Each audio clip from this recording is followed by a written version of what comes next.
100% survival to those animals that received dosages of Lactobacillus casei through the nasal membranes.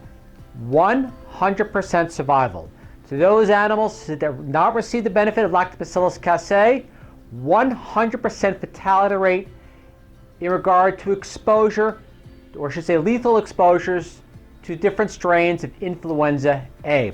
Without any further hold up, I'm going to go straight into the study. I'm going to read you right from the abstract first and show you incredibly how impressive this Lactobacillus casei was in protecting these animals in an animal model. If these results carry over to human trials, the benefits would just be astounding. But let us begin right into the abstract part, or I should say part of the abstract.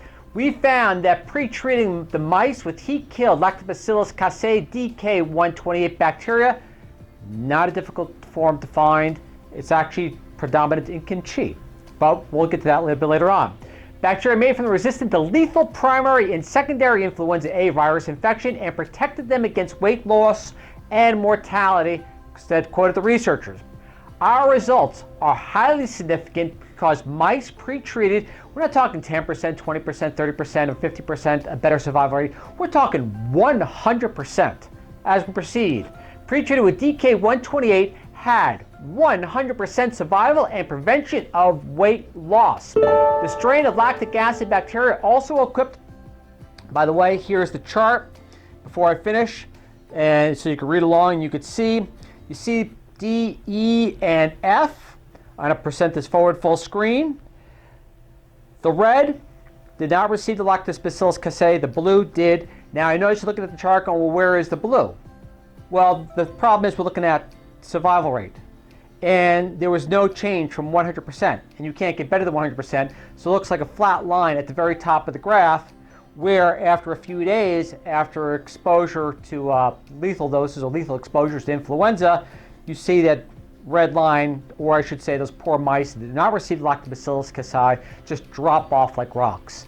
And to proceed, the strain of lactic acid bacteria also equipped mice with cross-protective immunity against secondary lethal infection with influenza virus. Protection against influenza virus infection was not specific to a particular strain of influenza. They looked at different forms of influenza, H1N1, H3N2, and I believe they also did H5N1 or RG-H5N1 as well.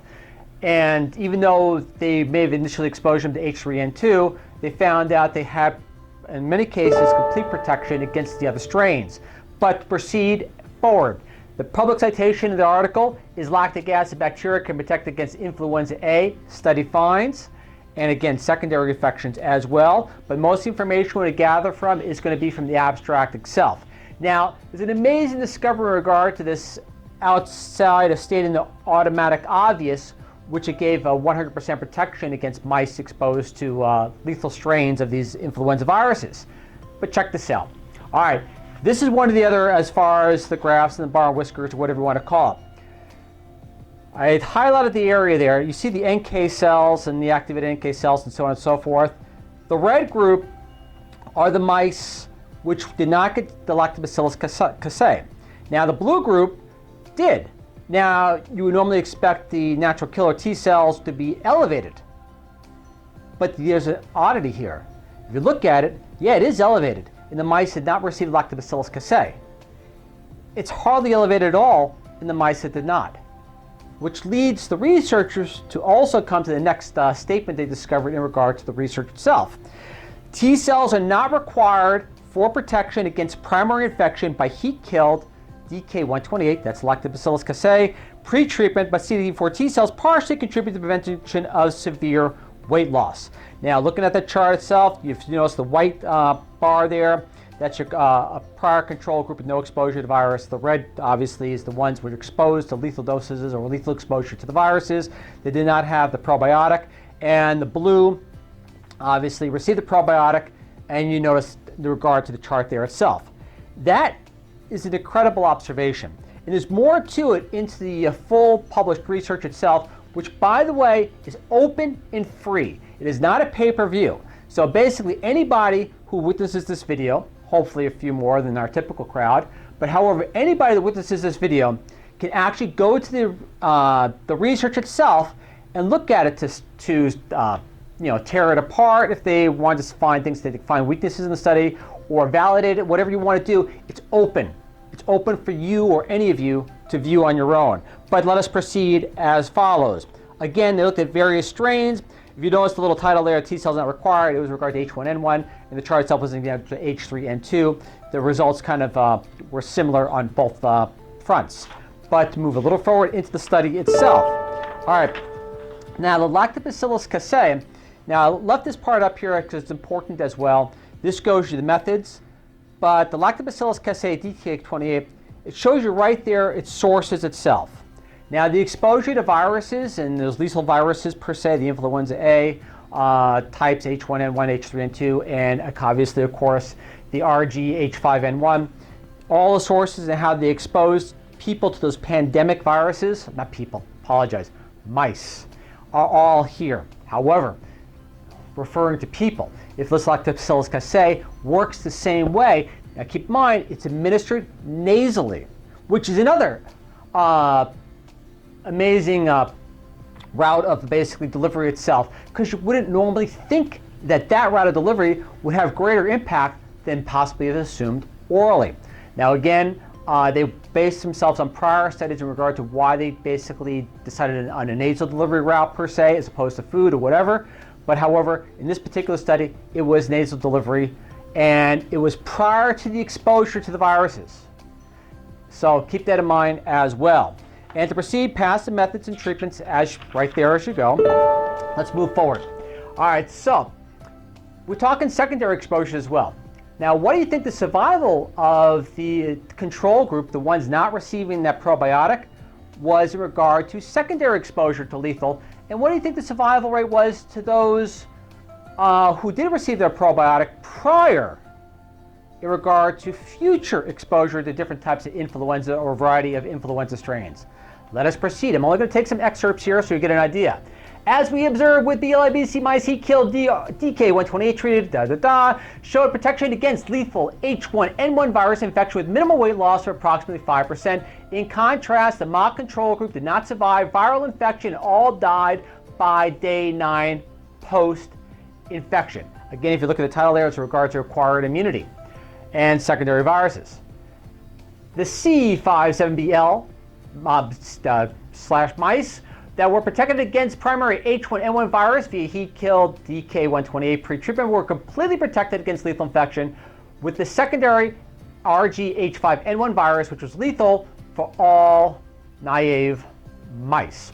So basically what ended up happening is we exposed it to a different group, this particular virus per se, and the ones that were initially protected against the H1N1 were also protected fully against a different strain of the RG-H5N1 itself. And now I'm going to go right back to the public citation and conclude with some highlights in the last part of the public citation. Again, lactic acid bacteria can protect against influenza A. And I'll post the abstract at the end as well, so you can research it, go through it skeptically, look for weak points in there if you find any whatsoever, or also validate the information. This is incredible, incredible research. You could spend an entire week looking at easily, but again, we only have a few minutes here. To proceed, our study provides evidence that heat-killed lactic acid bacteria could potentially be administered via a nasal spray as a prophylactic drug against non-specific influenza virus infections, in broad spectrum. Mice that received heat-killed lactic acid bacteria, DK128, prior to infection, this is actually interesting too, that's why I wanted to highlight it, had about 18 times less influenza virus in the lungs compared to control mice. To conclude, the study results suggest that pre-treatment with lactic acid bacteria, specifically DK128, equips mice with the capacity to have protective immunity against a broad range of primary and secondary influenza A infections. This does carry over to humans. Now, you can't really, it's kind of unethical to expose humans in a trial to lethal dosages or lethal exposures to these particular viruses itself.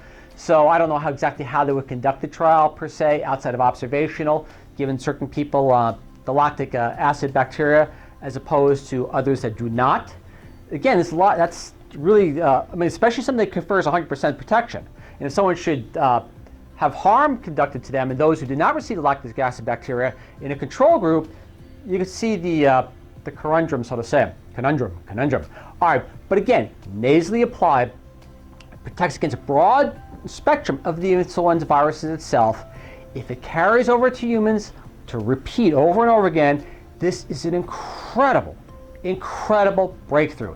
In any case, I encourage you to look at the full research on your own. It is fascinating. I only covered a small bit of all the things I really wanted to cover, and even then it was too long. But in any case, I hope you find this information of use. Who knows? Maybe it may luckily help some people out there. It'd be great if it did. The amazing part, again, with the Lactobacillus casei administration, it didn't seem to have any major impact or requirement of the T cells itself, except in regard to weight management. Phenomenal. Again, though, this is Ralph Turchiano signing off. Thank you very much for listening, and I look forward to seeing you all once again in 7 days. Thank you.